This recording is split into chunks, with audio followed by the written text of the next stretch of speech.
Welcome to the session. Today we will understand the political concepts provided by Confucius. Friend, an ancient Chinese philosopher and who was famous for his writings and thoughts, which were actually meant to change the society, meant to change the world as we see it. At different times in Chinese history, Confucius has been portrayed as a teacher, advisor, editor, philosopher, social thinker, reformer, prophet, whatever you can call him, anybody who can spread the wellness in the society, anybody who advocates for the change in the society. The name Confucius has always been attached to that person, or he has been always seen as a descendant, and Confucius was the helm of that. And he's Confucius, a Latinized combination of the surname Kong. This is very important for you to understand because in the Chinese language the name obviously been pronunciated differently, but with an honorific master word. As you know that in Chinese culture, they often describe their teachers as master, whether it is of kung fu or as a teaching or as a social thing. They always pronounce or they always call their teachers as the masters, and it used to be as a global metonym for different aspects of traditional East Asian societies. So as I was describing you, it is also very important for you to understand that in the word or in the word politics, the word Asians majorly defined as Chinese. Okay, so if in some political context or in some social context you listen this word that Asian, then you must have recognized that China is referred with that name. So in the traditional East Asian societies, and this is I'm telling you in the context of Western literature. Okay, so in traditional East Asian societies, and Confucius was honorific suffix. He has that honorific suffix as master. Friend, it is very difficult to describe Confucius and his thoughts with the Western view of things, okay? Because he was very, we can say, very conservative in his ideas and his quotes. Some of his quotes, as I have a picturization here, everything has beauty, but not everyone sees it. Silence is a true friend who never betrays. Wheresoever you go, go with all your heart. So these three ideas we can say somehow describe the whole thinking of Confucius. What is the first one? Everything has beauty, but no, not everyone sees it. It means that everything has a beautiful aspect. If someone has performed some task, if someone has performed some initiative, it may be possible that with others point of view that may be right or wrong, but somehow based on the circumstances, every human being on this earth always try to perform his best.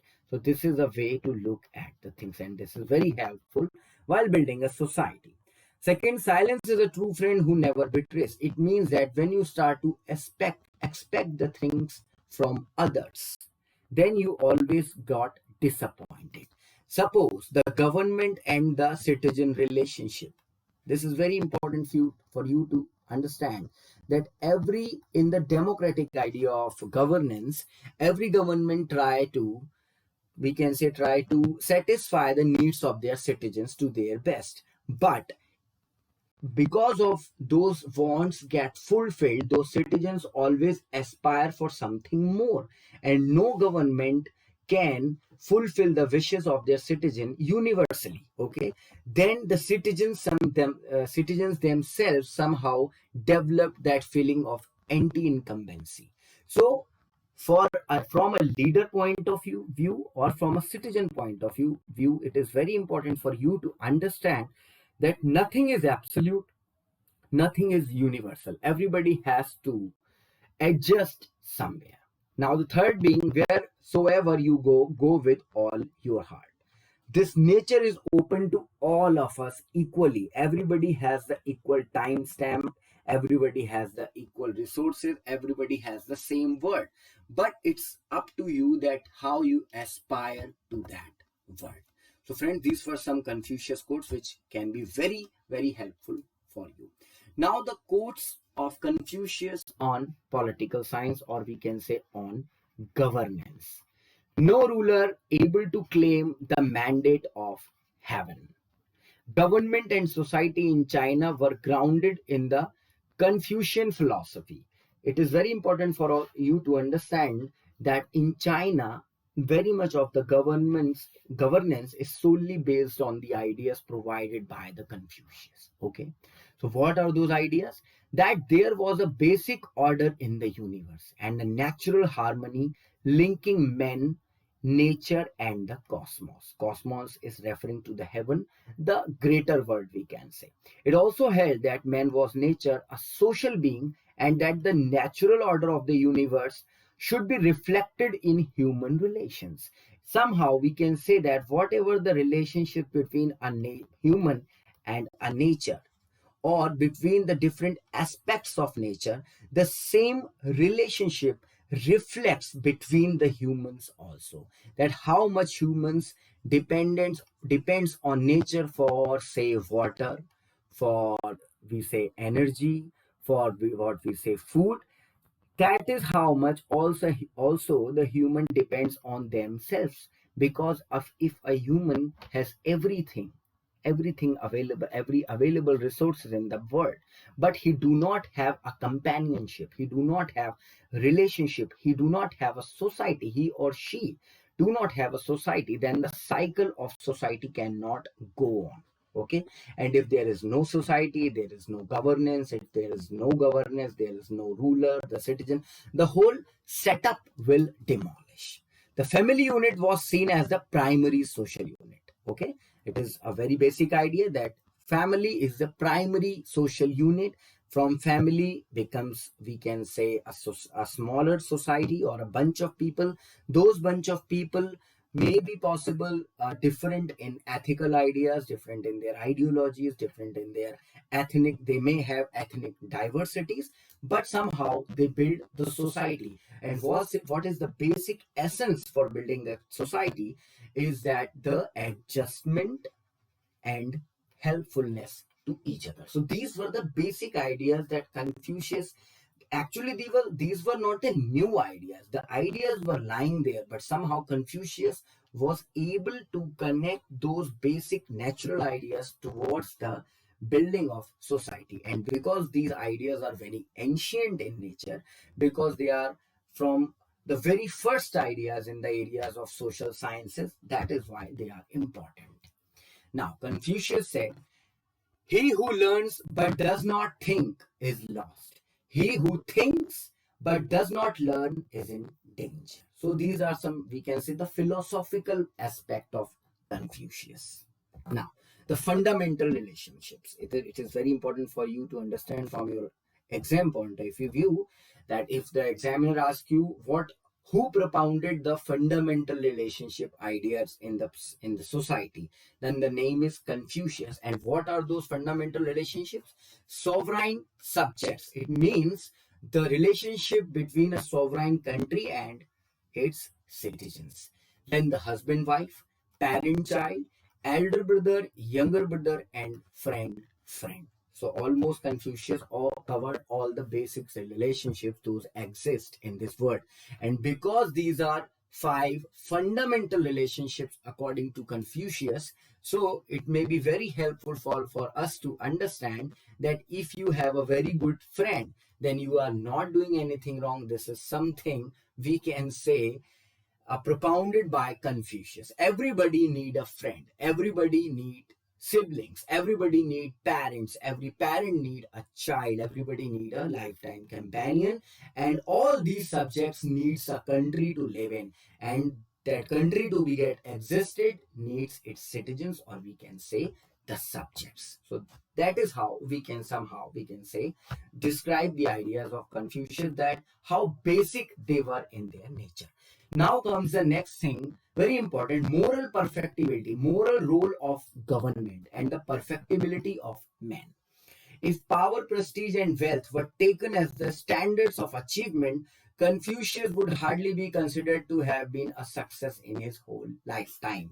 Means that Confucius never make emphasis on power, prestige, or wealth.